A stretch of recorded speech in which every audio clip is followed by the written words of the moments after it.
La semana pasada en Nashville, Estados Unidos, tuvo lugar la Conferencia Anual de la Carne. Se trata de un importante evento de la industria de la carne que sirve para marcar grandes líneas y tendencias de por dónde viene este mercado. Y uno de los participantes fue nuestro contertulio, Pablo Carrasco, ingeniero agrónomo, director de Conexión Ganadera, a quien esta mañana le pedimos que se quede un ratito más para hablar de este tema. Pablo incluso nos comparaba el otro día esta Conferencia Anual de la Carne con lo que es, por ejemplo, para un fanático de los autos, el Salón del Automóvil, ¿no? Y lo que se puede ver allí. Bueno, ¿qué se pudo ver en esta Conferencia Anual de la Carne? ¿Cuáles son las tendencias en el rubro? ¿Qué pasa, por ejemplo, con la carne vegetal? ¿Estuvo presente? ¿Tiene lugar? ¿Cuáles son las perspectivas del ganado criado a pasto, característico de nuestra ganadería? Bueno, lo vamos a charlar con él en los próximos minutos. Pablo, ¿qué hago? ¿Te saludo de vuelta? ¿Hacemos un saludo de vuelta formalmente? Buen día con otro sombrero, me puse otro sombrero y acá... Ahora viene completamente con otro sombrero. Y pacífico, porque ya me calmé.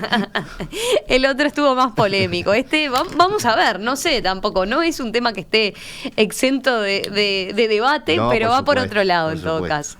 Bueno, yo decía, la conferencia esta Anual de la Carne se desarrolló en Nashville y justo vos llegaste a poco del tornado que asoló la ciudad, ¿no? Sí, increíble. Yo llegué a las 9 de la noche y a eso de la 1:30 de la mañana sonó una alarma en el celular que yo nunca había recibido, diciendo riesgo de tornado, busque refugio. Decía eso la alarma. ¿Y qué hiciste? Y además primero yo no sabía que se podía mandar no solo a los teléfonos de todas las compañías, de todos los teléfonos que estuvieran en el área. Claro. Siendo extranjero yo, igual me llegó la alarma y yo estaba en un hotel, de cemento, así que yo no corría ni porque el tema de los huracanes en Estados Unidos es que tienen también una cultura de construcción de madera que es muy abundante y que se repite la historia de los tres chanchitos, ¿no? Las casas que vuelan, fuerte. Las casas que vuelan son esas,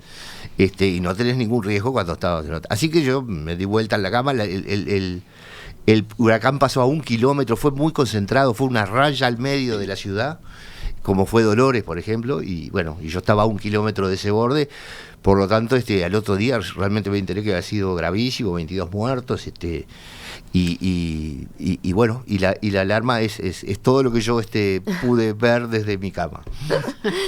Pablo, pasemos ahora al evento en sí, esta Annual Meat Conference. ¿En qué consistía esta conferencia? ¿Cómo la describirías? Yo ahí adelantaba algo en la introducción, sí, porque vos me hacías esa comparación gráfica, ¿no?, con lo que es el Salón del Automóvil, pero contanos un poco más a propósito de, quiénes van, quiénes participan habitualmente. Mira, de todas estas ferias que yo he ido a Estados Unidos, que he ido unas cuantas, la enorme mayoría son de comida en general, a veces se llaman fancy food porque son comidas de lujo, es decir, y ahí uno de los ítems es la carne.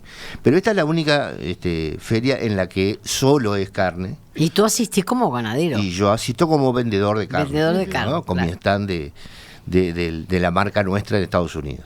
Entonces, esta es la única, es una conferencia que se llama Annual Meat Conference, y que se hace en 2 ciudades alternadamente todos los años, en Nashville y en Dallas. Yo he ido a las dos ciudades.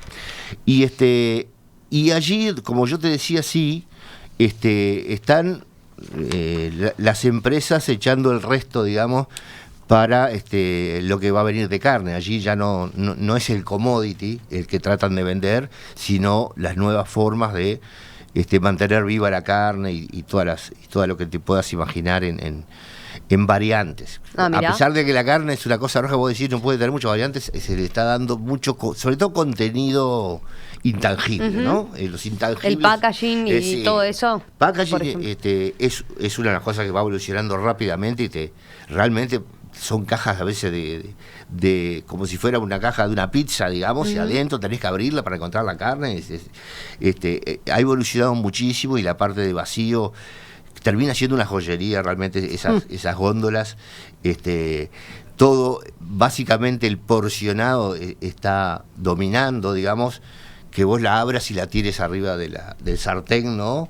Que ellos le llaman convenience, es decir, conveniencia desde el punto de vista del uso, porque los jóvenes, todo el mundo estudiando, los millennials, la generación Z y todo lo demás, y en ellos es muy clara la tendencia a no procesar en su casa la comida, ¿no? A que venga lo más pronto posible, pero la carne no puede ir tan preparada que esté cocida, es decir, porque eso ya es un asco. Claro. Entonces, hasta ese punto del churrasquito pronto para tirar arriba de la parrilla, se está volviendo todo. Ya no ves, como podés ver en los supermercados nuestros, ningún corte entero al vacío, que es un paquete. Eso no existe en estos niveles, ¿no? Y entonces, ese es uno de los grandes que veo énfasis.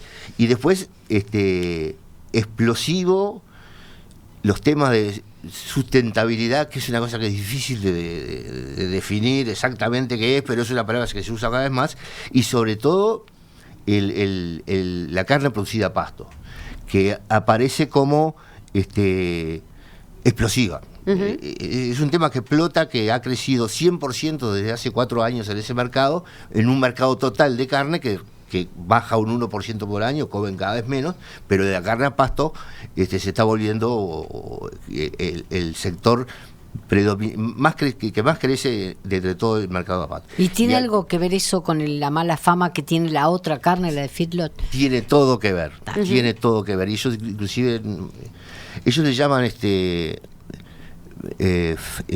¿cómo se llaman? Bueno, es una especie de farming industrial, le llaman. Claro. Ellos como que lo sacan de la ganadería. Eso es una fábrica, igual que son los pollos, donde el animal está al borde de la enfermedad, porque, por ejemplo, el uso de antibióticos en la carne, que en Uruguay no se usa. ¿Y por qué ellos le ponen siendo algo tan complicado? Y es porque cuando vos tenés un corral, lo tenés al animal en un sobrealimentación tal, y con un alimento que no es el que naturalmente él usa, que es el pasto, que lo tenés al borde de la enfermedad. La enfermedad es básicamente acidosis, y se le baja el pH dentro del estómago del animal, y el antibiótico lo dan preventivo para que ese animal al borde de la enfermedad no concrete la enfermedad.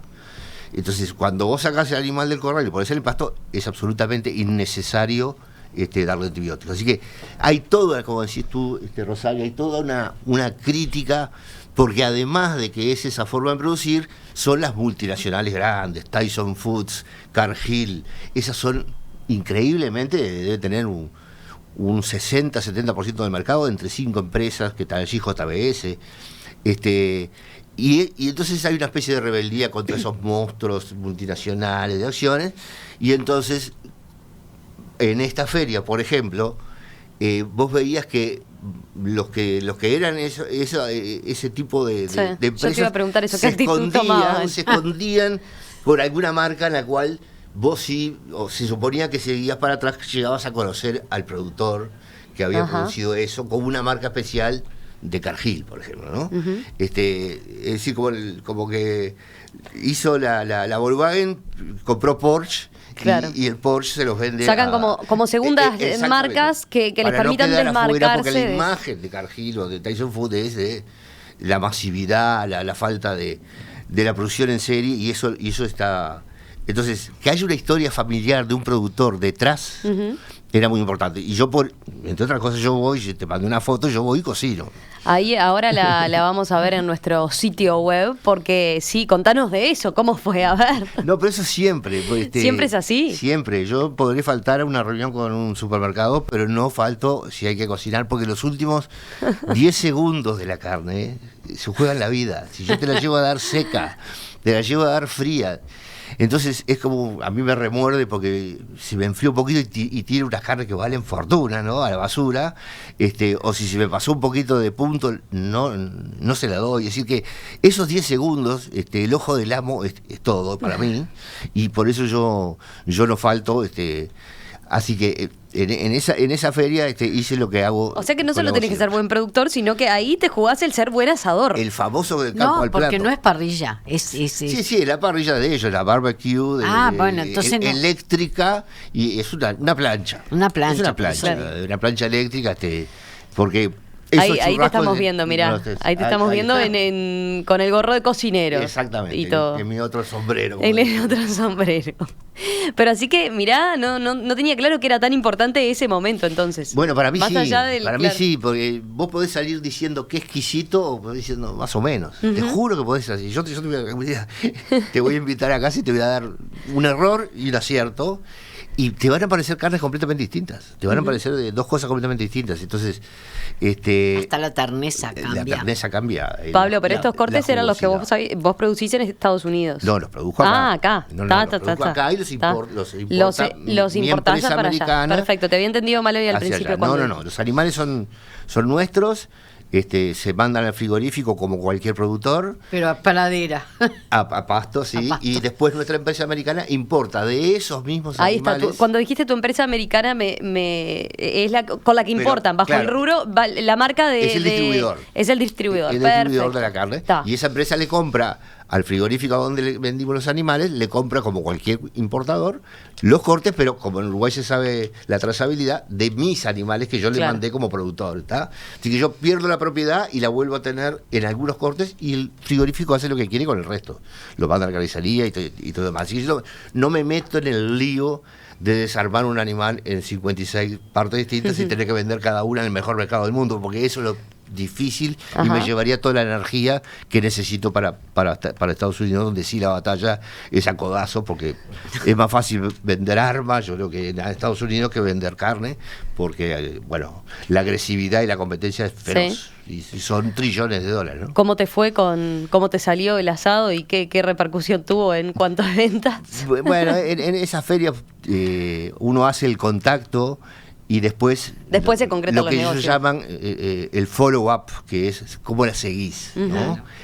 Entonces, lo que vos conseguís cuando estás en la feria es que abra el mail que le vas a mandar. Claro. Eso es una hazaña, porque ningún supermercado que vende 30.000 ítems en Estados Unidos está negociando ítem por ítem. Ellos tienen sus satélites que le hacen el trabajo sucio, le cuelan, y esos sí son 10 o 12, y a esos 10 o 12 tenés que llegar para poder llegar al supermercado. Pero, por ejemplo, entre los que estaban en esa feria y pasó y se quedó con nuestra tarjeta, es el comprador de Amazon, que ahora es dueño de Whole Foods, que es el supermercado natural más grande seguramente del mundo. Pero tú cocinás para que vean que la carne es buena. Claro, ellos mientras están hablando van probando con un escarbadiente. Es importante. Y yo después cuento los escarbadientes para saber cuánta gente probó mi carne. Y a veces son miles. No en esta, porque está poca gente importante con respecto a las demás ferias donde en general todos los asiáticos van a almorzar a tu stand y te comen sin comprar nada. Entonces esto en ese sentido es muy filtrado y tenés probando solamente gente muy importante, ¿no? Bueno, pero ahí estás hablando entonces, por lo que decís, probó tu carne entonces el exactamente, dueño del, ¿cómo le llaman? El comprador de carne de Amazon, que es el que compró en $13.000 millones esta cadena Whole Foods, que es una cadena completamente natural, orgánica y todo lo demás. Y ahí el rubro carne criada a pasto. A pasto es prácticamente lo único. Ajá. Es prácticamente lo único. Lo que sí, para Uruguay es una noticia. Bueno, yo te iba a preguntar tremenda. eso. ¿Con qué perspectiva te fuiste desde ese punto de vista, teniendo en cuenta la importancia que tiene el ganado a pasto acá en nuestro país? Es una noticia buenísima porque en Uruguay el 90%, exactamente el 90%, el 10% se produce a corral y el 90% se produce a pasto en Uruguay. Esa proporción no existe en el mundo, es la más chica seguramente de todo el planeta, porque Argentina ya se pasó al corral, porque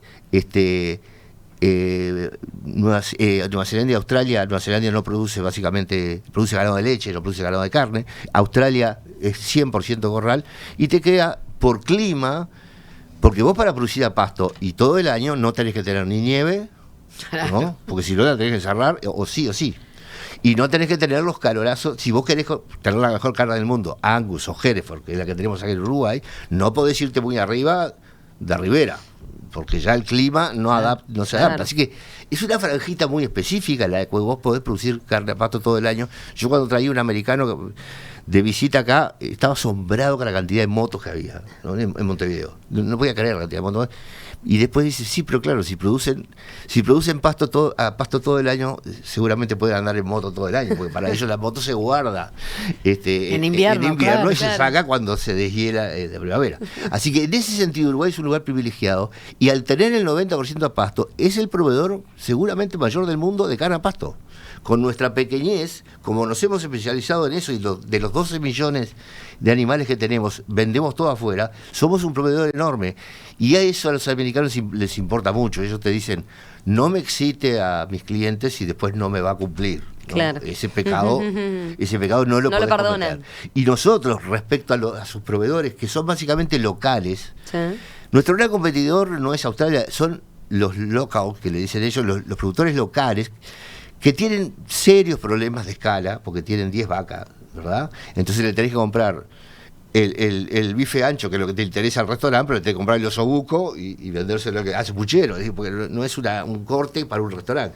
Entonces ellos tienen ese problema de escala. Y tienen el problema de que el diseño genético de los animales, que son unos monstruos, está hecho para alimentaciones de altísima energía, es decir, es un motor de 4 litros, ¿tá? Que cuando lo pones con querosén, que es el pasto, es el querosén en relación a la nafta, no funcionan, están años para engordar.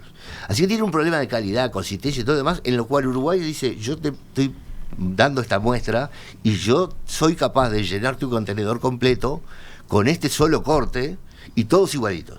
Y corte sin hueso. Corte sin hueso porque está prohibido exportar el hueso, claro. Por el tema de aftosa. No saben lo que se pierde. No saben lo que se pierde y claro, te imaginas que le sacas el hueso y que además, por ejemplo, nos impide mandar carne picada.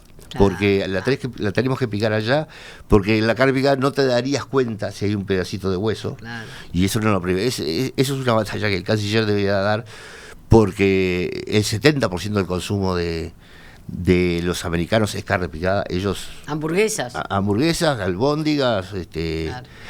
Pasteles de carne, pero lo que te imagines, croquetas, más en eso. Pero 70%.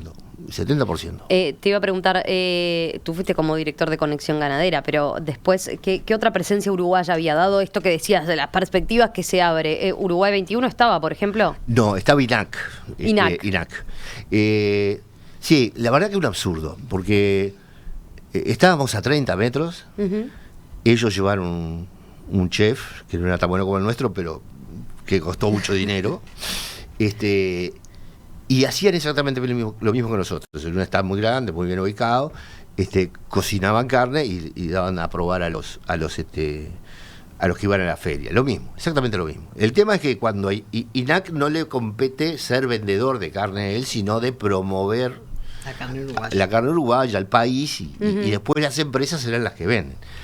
Pero bajo esta forma, el que va a prueba, él le gusta y le pregunta ahí, bueno, nosotros lo vendemos. Nosotros estamos promocionando el país y por lo menos le dejé un papelito que diga que me lo mandara al stand nuestro, ¿no?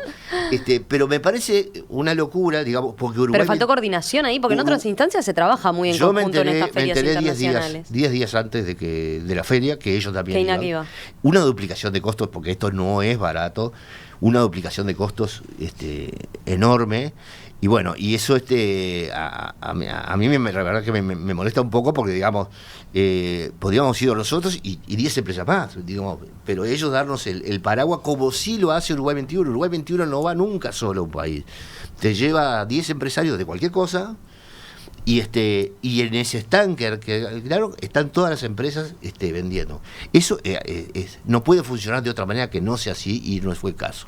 Pablo, te propongo, hacemos una breve pausa y te traslado algunas de las preguntas de los oyentes que te consultan a ver a propósito de otras tendencias que pudiste captar ahí en esta conferencia anual de la carne. Esta mañana estamos hablando con Pablo Carrasco, que recién ha llegado a un importante evento de la industria de la carne en Nashville, Estados Unidos. Con él estamos conversando de cuáles son las tendencias, qué es lo que se viene en la industria y en el mercado cárnico. ¿Qué es lo que valora hoy en día el consumidor? ¿Por dónde van los principales mercados de Uruguay? Bueno, de eso estamos hablando con Pablo en esta oportunidad. Pablo, nos quedaban varias preguntas de los oyentes pendientes. Una es, ¿qué pasó con la carne vegetal? ¿Qué lugar tuvo? Vos decías que había un foco especial en estos millennials, en esta generación Z y demás, y sus nuevas tendencias de consumo y de aproximarse a la carne, y que había muchas marcas que estaban apostando a eso.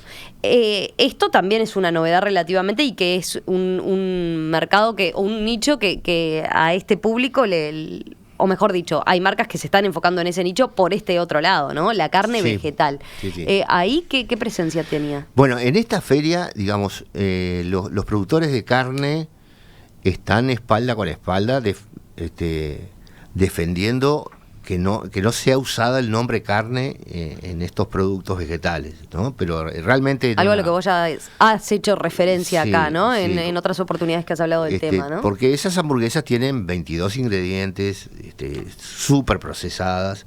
Y fundamentalmente se usa esta carne para carne picada, justamente. Sí, en la que nosotros no podemos... Es la que está imitando es la carne picada, pero que en Estados Unidos, que yo te decía, el 70% de ese consumo, claro, están a un negocio de un 1.5 trillones de dólares, como es el de la carne, agarrar cualquier pedacito de ese, claro, lo traía. Pero bueno, entonces con eso que te digo, acá no permitieron... No se mencionaba ni siquiera. No permitieron entrar, salvo que tuvieras una mezcla de vegetales con carne. Carne tenía que haber, si no, no te dejaban entrar. Entonces, por ejemplo, empresas como Cargill y Tyson Foods y estas que producen carne vegetal también, porque las primeras que han agarrado han sido las propias productores de carne. Esas grandes empresas que tenían sus líneas no la podían llevar a la feria. Así que desde ese punto de vista era muy puro, digamos, la composición.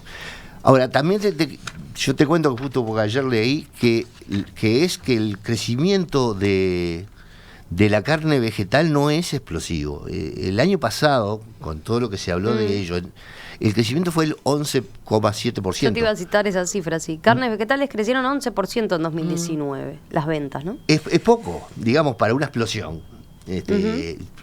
Por ejemplo, la carne a pasto se duplica, es un 100%.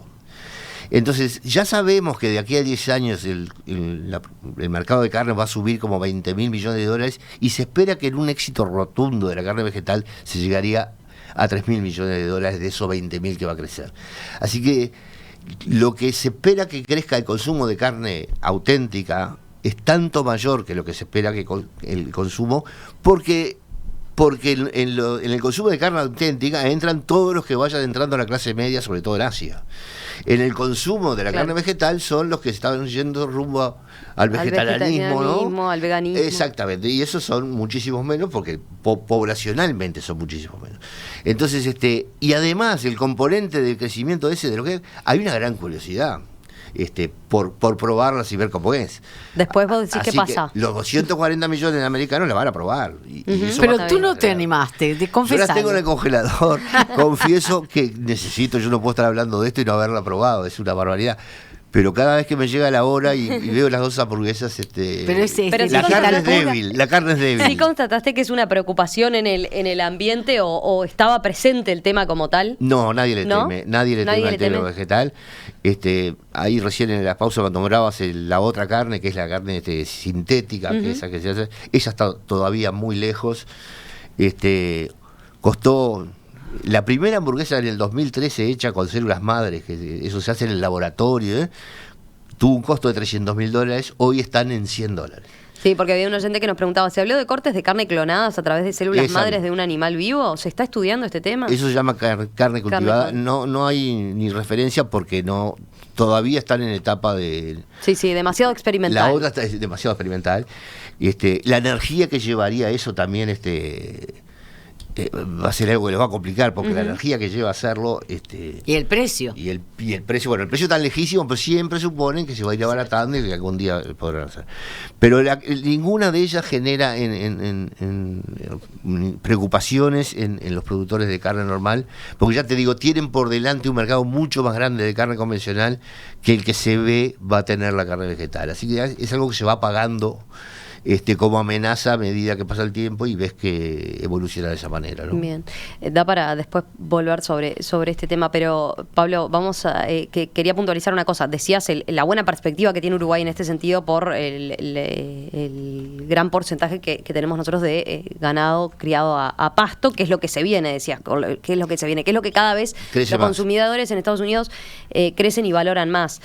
Respecto a eso, a ver, ¿qué nos falta como para terminar de darle el empujoncito en lo que está pidiendo el mercado norteamericano en este caso? Estoy pensando en otras cuestiones que tienen que ver con cosas del estilo como el cuidado de la salud animal, ¿no?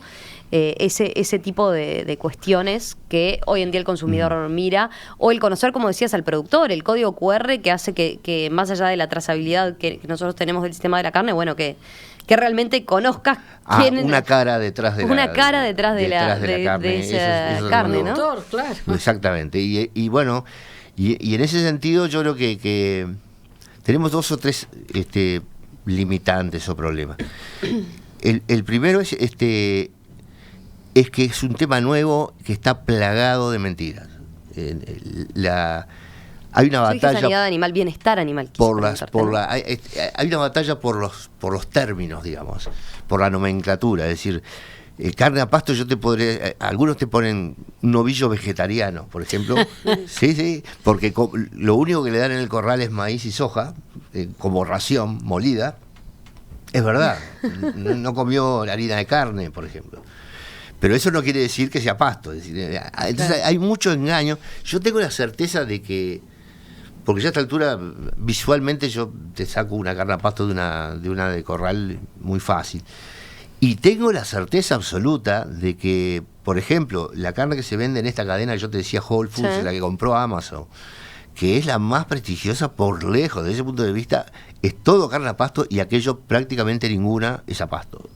Es imposible llegar a los niveles de grasa que tienen esas carnes dándole querosén, te decía hoy, ¿no? Echándole al tanque querosén en vez de echarle nafta, como es el pasto. Es imposible tener esa carne, como ellos dicen, marmoreada. O mármol.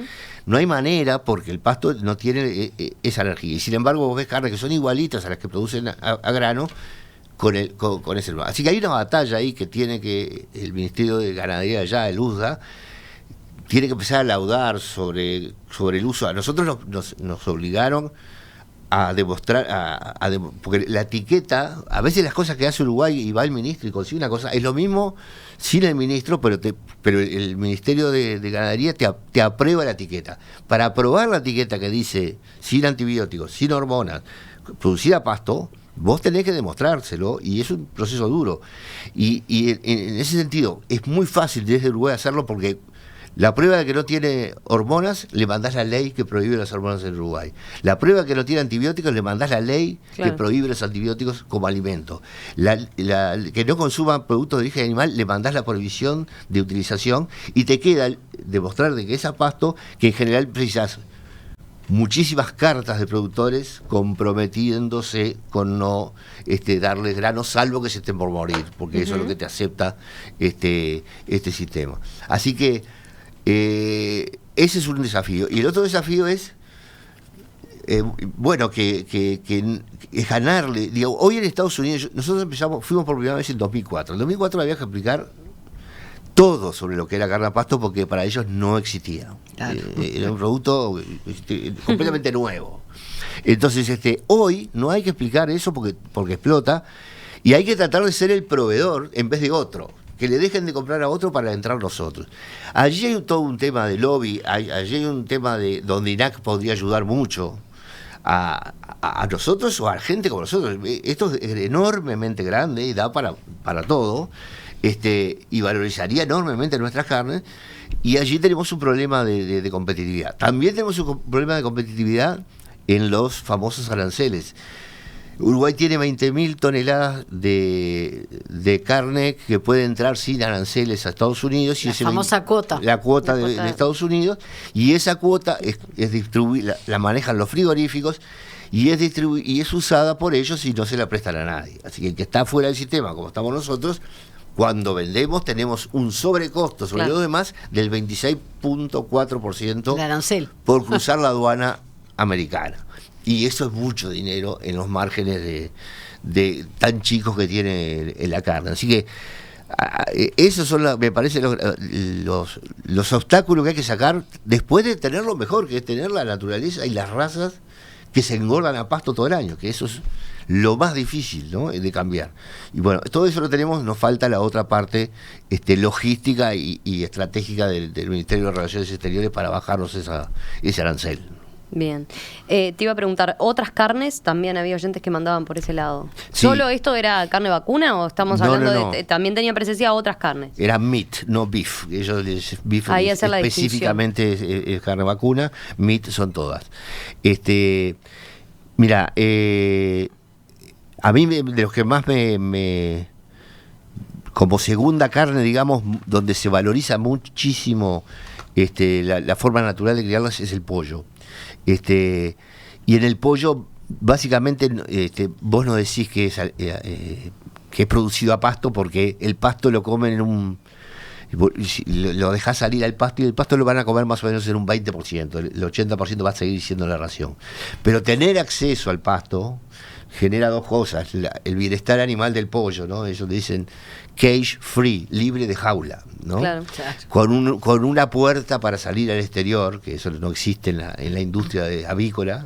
Son galpones donde inclusive se los deja sin luz o se les pone luz para que coman, para que crean que y ese manejar, día. exacto, cambiarle el día. Todo lo cual te hace una producción, obviamente, desde el punto de vista económico, mucho más difícil, mucho más ineficiente, pero que es, en este caso, no habían pollos que no fueran así, propuestas de pollo que no fueran con esa naturaleza. Y ese 20% de pasto, creo que Rosario tiene la experiencia por pollo de campo le llamamos. El pollo de campo que le Claro. llamamos, tiene una piel muy naranja porque el pasto tiene muchos carotenos que le pintan la piel, y la yema de huevo es absolutamente diferente, roja, diferente al otro huevo de los ponedores industriales, digamos. Entonces allí hay un enorme desafío que es a nivel de producción, porque nosotros, lo mismo que nos pasa a nosotros en Uruguay, conocemos a un señor que cría, y cada vez que vamos nos traemos los huevos y traemos un par de pollos. Pero darle escala a eso es todo un desafío, claro, que hay que pensar, pero hay que pensarlo porque el valor seguramente duplique al del pollo industrial. Mirá, tanto. Y sí, seguramente duplica el del pollo industrial, si es auténtico, ¿no? Porque claro, ahí de vuelta volvés a que eso también químicamente se lo podés dar, y la verdad nos hará mejores en Uruguay porque la mentira en general nos tira para afuera. Pero en esto del pollo, tú sabés que yo además me he decidido a darle una mano a esa cadena.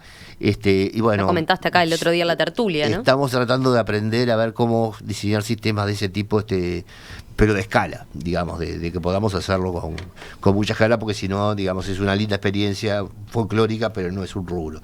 Y sí se podría hacer porque, ya te digo, no había pollos en la propuesta de esta feria que no fueran de campo. Si es verdad o no, es otra cosa, ¿no?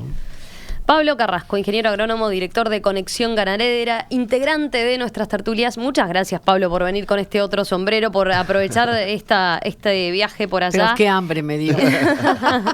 Bueno, lo podemos desafiar a que, a ver, por supuesto, que nos haga algo. A ver si allá anda también en la parrilla, a ver si acá, sí, ¿no? Ya tuvimos una experiencia. Ramela es insuperable. Con cordero, pero no, en esa vez no te tocó asar, ¿no? No. Esa vez era solo poner los cortes, tercerizó, y la verdad que era una maravilla, pero bueno, habrá que probarlo ahí en la calle. Atendido por sus propios dueños.